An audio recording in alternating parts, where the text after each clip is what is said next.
Keith Thurman is looking to return to the ring March 12th.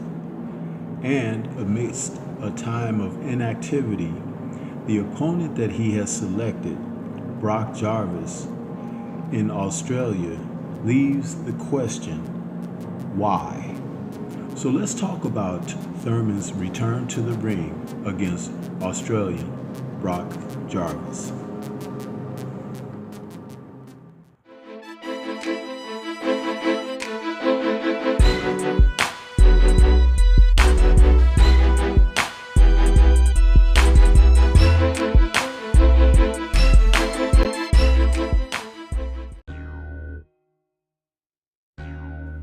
Returning to the ring March 12th from Sydney, Australia will be Keith Thurman, formerly known as One Time, as he comes to the ring to take on Brock Jarvis in a fight that is scheduled for 10 rounds at super welterweight. Thurman, who has not been the busiest of fighters, is coming into the ring now, and in a younger opponent is taking on Brock Jarvis, who's actually from Australia, to try to get his feet wet in the sport of boxing again before trying to challenge fighters who are at the upper tier of the division of super welterweight. But there's just one drawback here: Father Time.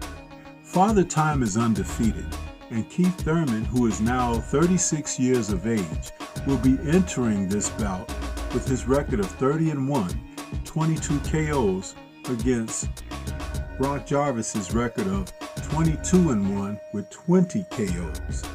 Now, when we think of these two men coming together, Jarvis, who's 27, that one loss on his record is glaring because the loss came to Liam Perro in 2022, October, a first round loss to Liam Perro. Perro caught him with a shot, a left hook on the jaw that totally anesthetized Brock Jarvis. Keith Thurman, formerly, as I said, known as One Time, due to the ability to catch opponents clean with a single hard shot and put them in jeopardy, has yet to do something of that nature at the super welterweight division. Seemingly a lifelong welterweight, he is finally moving up.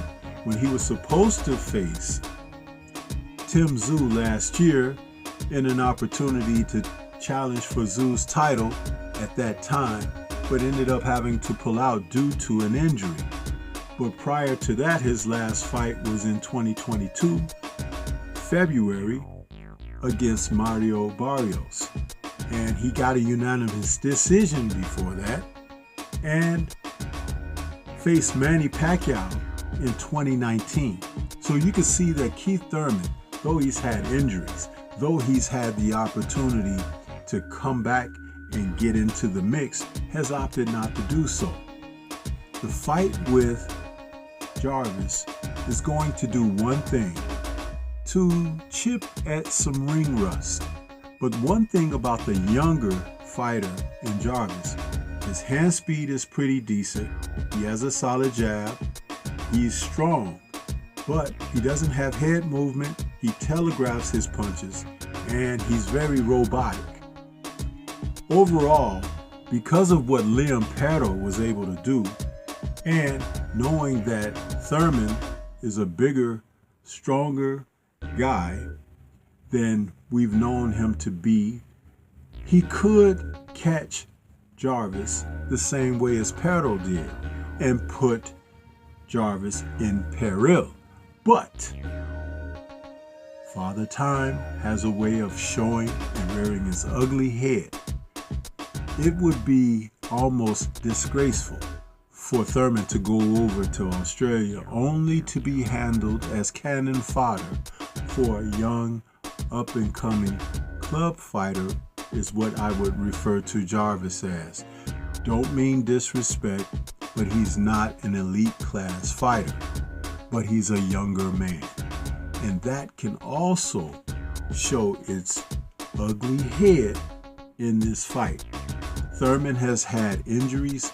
He's called off fights. He's missed time in the ring and in the gym due to injuries. That's your body breaking down. Jarvis is a good body puncher. Thurman has issues when fighters have gone to his body. Overall, the way I see things playing out, it's the veteran experience that Thurman should bring into this ring. He was a one-time unified welterweight champion, and he should be able to do away with this young man. In the event that anything doesn't work out, he could always return to the microphone, because I believe that that's what his true calling is. Thurman would make an outstanding commentator, analyst for the sport of boxing. He's very headsy. He understands the sport. He has an intelligent viewpoint when it comes to speaking on breaking down styles and opposing opportunities for fighters who are facing one another in the ring. I hope that he does decide to go to that aspect of a next stage career, because I think he could be one of the best at it.